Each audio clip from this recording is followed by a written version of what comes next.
Hello everyone.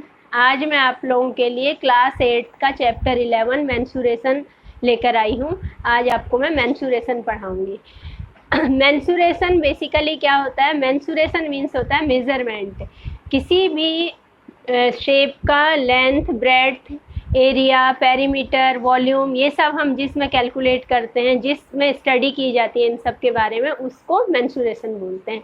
अब आपने class 7th में कुछ शेप्स के बारे में, कुछ शेप्स का एरिया, पेरीमीटर, ये सब आपने पढ़ा हुआ है, लेकिन क्योंकि हमारा उसका यूज़ अभी इस चैप्टर में भी है, इसलिए पहले हम एक बार उसे ब्रीफली रिकॉल करेंगे और फिर आगे कुछ नए शेप्स का एरिया कैसे निकालते हैं वो मैं आप लोगों को बताऊंगी और नेक्स्ट वीडियो में फिर हम एक्सरसाइज लेंगे। तो देखिए, सबसे पहले रेक्टेंगल, स्क्वायर, पहले मैं लिख लेती हूँ।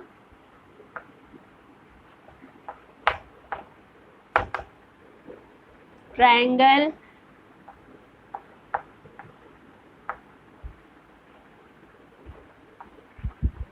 पैरेललोग्राम और सर्कल, इनके बारे में हमने पढ़ा हुआ है। अब इनका एरिया और पेरीमीटर हम देखते हैं। Area, perimeter.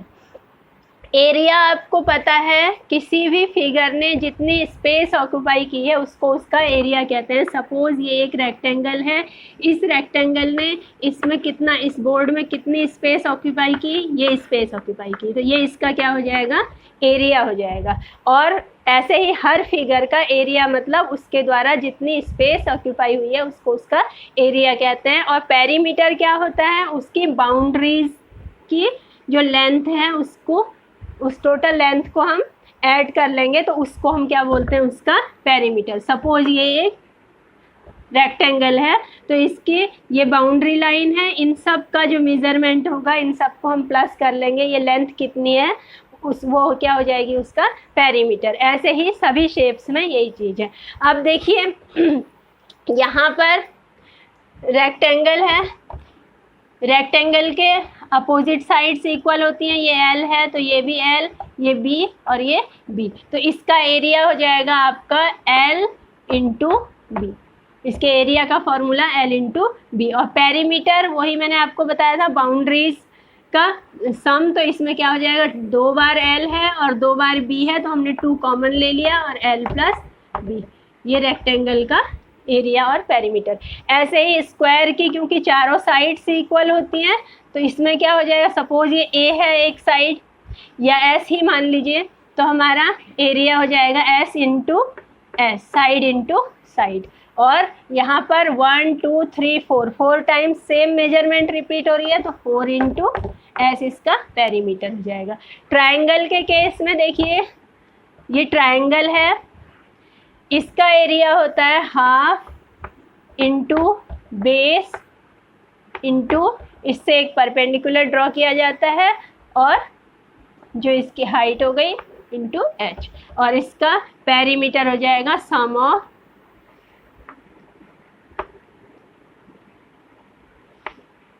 3 साइड्स, ये इसका पेरीमीटर हो जाएगा। पैरेललोग्राम देखिए, इसका क्या पैरेललोग्राम कैसा होता है? इसकी अपोजिट साइड्स पैरेलल होती हैं और पैरेलल होंगी और इक्वल होंगी, तो ये एक पैरेललोग्राम है तो इसका एरिया हो जाएगा आपका L base into base into height. इसको देखिए कैसे हम निकाल सकते हैं। ट्रायंगल का एरिया हमें पता है half into base into height, तो अगर हम इसका इस डायगोनल को अगर ज्वाइन कर दें तो एक ट्रायंगल ये बन गया और एक ट्रायंगल ये बन गया, और दोनों ट्रायंगल्स इक्वल होंगे। क्यों? क्योंकि इसकी अपोजिट साइड से इक्वल होती हैं, तो ये साइड इसके बराबर है, ऐसे ये साइड इसके बराबर, तो ये दोनों बिल्कुल सेम इक्वल ट्रायंगल हैं। तो इन दोनों में से हमने, इनका ट्रायंगल का एरिया होता है half into base into height, तो हाफ इंटू बेस, इसमें परपेंडिकुलर ड्रॉ किया तो इंटू हाइट, वही सेम 2 का ऐड हो गया तो क्या आ गया उससे? बेस इंटू हाइट, ये इसका एरिया बन गया पैरेललोग्राम का। और इसका वो पेरीमीटर इसका क्या हो जाएगा? वही सम ऑफ 4 साइड्स, तो 2 साइड्स इसमें भी इक्वल होती हैं अपोजिट, ये 2 इक्वल है, ये 2 इक्वल है, तो same 2 into L plus B जो रेक्टेंगल का होता है वही हो जाएगा। अब सर्कल का एरिया होता है पाई आर स्क्वायर और सर्कल का पेरीमीटर होता है 2 पाई आर। यहाँ पर पाई एक इमेजिनरी मेजरमेंट है, इसकी वैल्यू 22/7 या फिर 3.14, जिस क्वेश्चन में हमें जैसी रिक्वायरमेंट होती है उसी के अकॉर्डिंग हम इसकी वैल्यूज़ लेते हैं, 22/7 या 3.14। और आर क्या है, सर्कल का रेडियस है। रेडियस क्या होता है, इसके सेंटर से इसकी जो सरकमफेरेंस है, सेंटर से सरकमफेरेंस में किसी कोई एक पॉइंट ले लेंगे, उसकी जो डिस्टेंस होगी ये इसका रेडियस होता है। तो ये फॉर्मूलाज तो आप लोगों ने 7th क्लास में पढ़े हुए हैं। अब आगे देखिए कुछ नए फॉर्मूलाज हैं, उन्हें मैं डिराइव करना भी बताऊंगी कि वो फॉर्मूला कैसे आए और क्या होते हैं।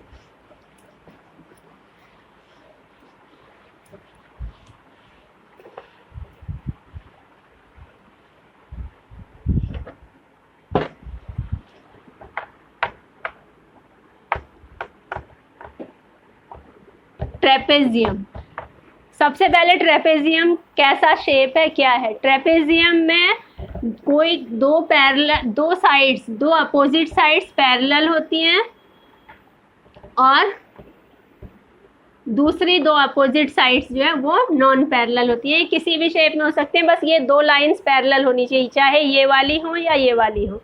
दो लाइंस पैरेलल होंगी और दो नॉन पैरेलल लाइंस होंगी, तो इस शेप को क्या बोलते हैं, ट्रेपेजियम। अब इसका फॉर्मूला हम कैसे निकालेंगे, ये देखिए आपने यहाँ से इस लाइन पर एक परपेंडिकुलर ड्रॉ कर दिया, ये तो क्या बन गया, ये एक रेक्टेंगल बन गया, ये एक ट्रायंगल और एक ट्रायंगल ये है। इसको नाम दे दीजिए ABCD, ये E और F। सपोज ये वाली साइड ये B है और ये वाली साइड A है, कोई सी भी मान लीजिए, और इसकी जो ये हमने परपेंडिकुलर ड्रॉ किया है तो ये इसकी हाइट हो गई h। तो क्योंकि ये पैरेलल लाइन है तो हम हर जगह पर ये क्या हो जाएगा, h सेम होगा हाइट, तो ये h हो गया।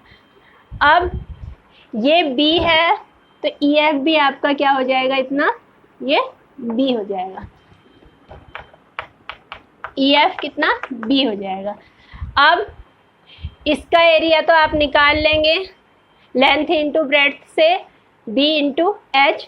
अब इस ट्रायंगल और इस ट्रायंगल का एरिया निकालने के लिए हाइट तो हमें पता है, ये बेस हमें चाहिए DE कितना हो जाएगा, DE या FC में से किसी एक को आप C मान लीजिए।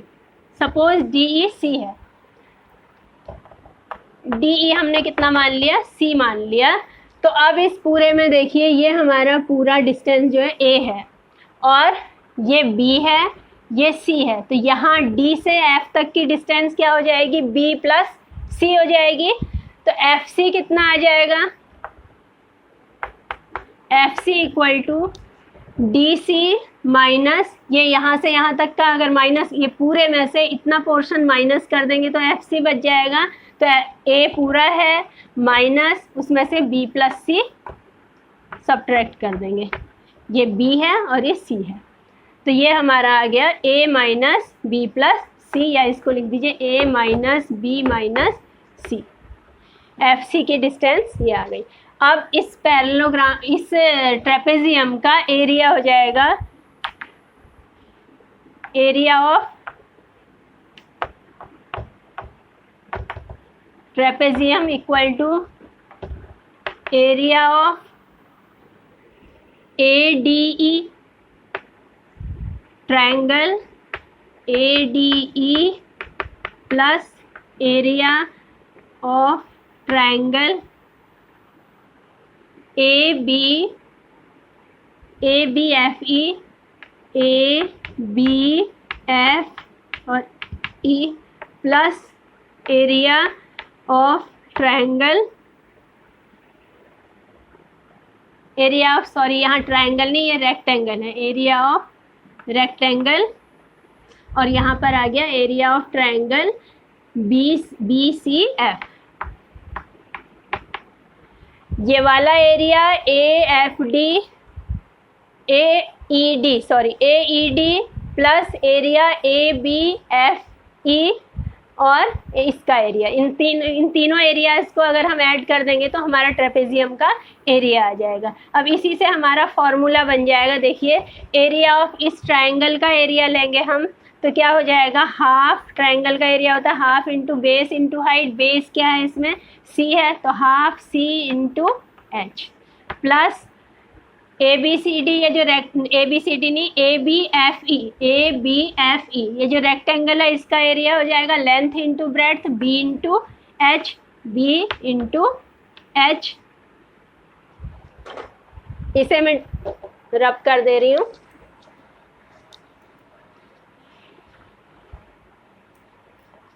और प्लस इसके बाद बचता है इस ट्रायंगल का area, area of triangle BCF। इसका एरिया हो जाएगा हाफ इंटू बेस क्या है, FC है। FC कितना है, ये है A minus B minus C, ये FC है। तो बेस इंटू हाइट कितना हो जाएगा, H। इसमें H से इंटू कर देंगे। अब इसे सॉल्व कर लीजिए।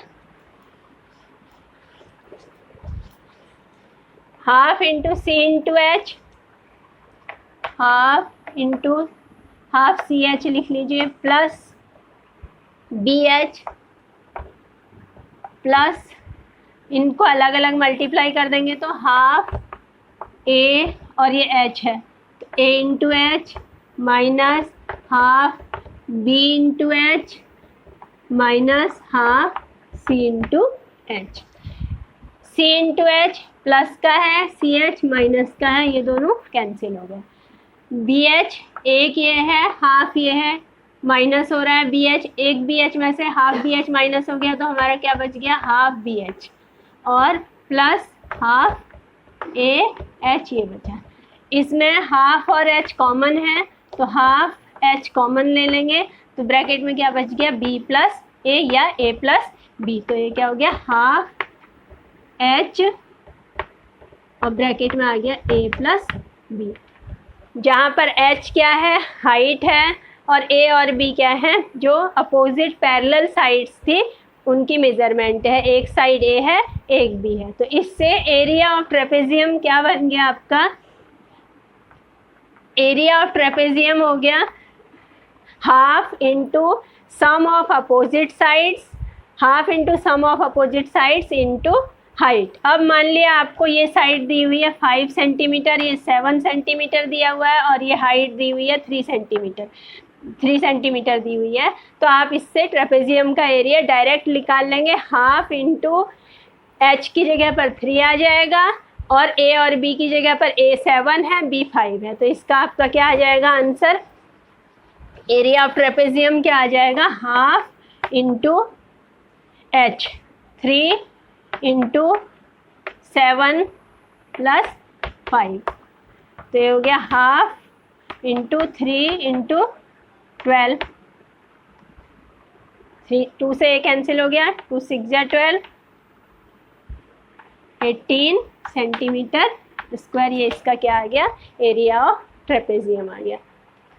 ये क्लियर हो गया। अब है area of quadrilateral. Quadrilateral 4 line से बना हुआ कोई भी क्लोज्ड फिगर है, ये स्क्वायर, रेक्टेंगल, ये सब क्या है, ये ट्रेपेजियम, ये सब क्वाड्रिलेटरल है। लेकिन अगर किसी क्वाड्रिलेटरल, ये कौन सा शेप का क्वाड्रिलेटरल है ये हमें कुछ नहीं पता है, तो हमें ये नहीं पता है कि ये स्क्वायर है, रेक्टेंगल, तो उसका एरिया हम कैसे फाइंड करेंगे। तो उसका एरिया कैसे फाइंड करेंगे, ये देखिए, ये मैंने एक क्वाड्रिलेटरल ले लिया है ABCD। इसमें हमें ये पैरेलल है, कैसा है, पैरेललोग्राम में कुछ नहीं पता है, तो हम इसका एरिया कैसे निकालेंगे, इसके हम कोई 2 डायगोनल्स जो है वो ज्वाइन कर देंगे, कोई एक डायगोनल ज्वाइन कर देंगे, सॉरी।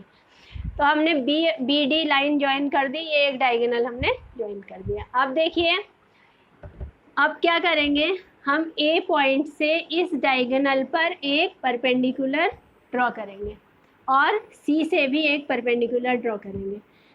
इस परपेंडिकुलर की हाइट H1 है और इस परपेंडिकुलर की हाइट H2 है। ये जो क्वाड्रिलेटरल था, इस डायगोनल को मिलाने से क्या हो गया, दो ट्रायंगल्स में डिवाइड हो गया। अब हम अगर इन दोनों ट्रायंगल्स का एरिया निकाल के ऐड कर दें तो हमारा क्वाड्रिलेटरल का एरिया आ जाएगा। तो देखिए area of quadrilateral equal to क्या, quadrilateral A B C D, area of quadrilateral A B C D equal to क्या हो गया, area of triangle A B D plus area of triangle B C D. ये वाले triangle का area और ये वाले ट्रायंगल का एरिया। अब पहले ऊपर वाले ट्रायंगल का एरिया क्या हो जाएगा, हाफ इंटू बेस।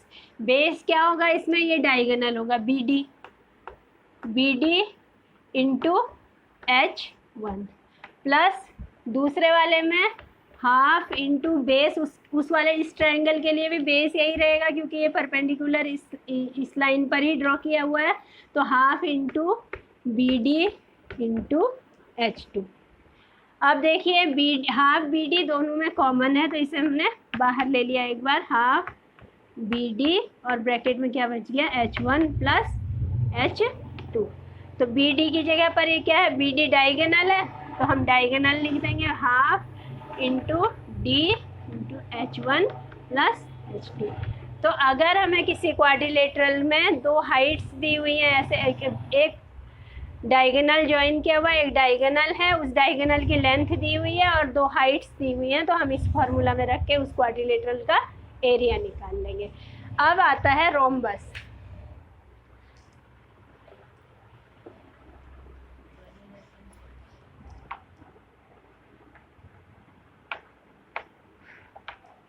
रोम्बस क्या होता है, रोम्बस भी एक क्वाड्रिलेटरल ही है क्योंकि वो भी 4 लाइन सेगमेंट से बना हुआ फिगर है, क्लोज फिगर है। रोम्बस भी स्क्वायर की तरह ही, रोम्बस की भी 4 लाइंस इक्वल होती हैं, लेकिन दोनों में क्या डिफरेंस है, स्क्वायर के जो ये एंगल्स होते हैं 90 डिग्रीज के होते हैं, लेकिन रोम्बस में ऐसा नहीं होता है। रोम्बस की क्या कंडीशन है, रोम्बस के जो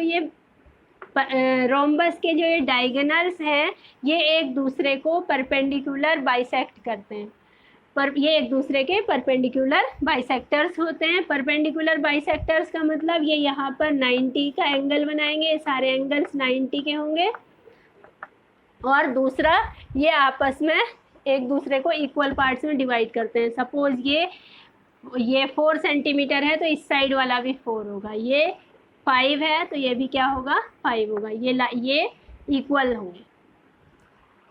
अब देखिए इसमें हम कैसे निकालेंगे इसका एरिया, एरिया ऑफ रोम्बस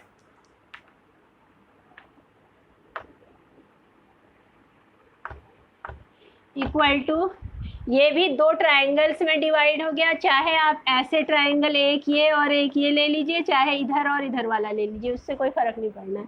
तो ए बी सी डी, मैंने ये एक ट्रायंगल ले लिया पहले और एक ट्रायंगल ये वाला ले लेती हूँ।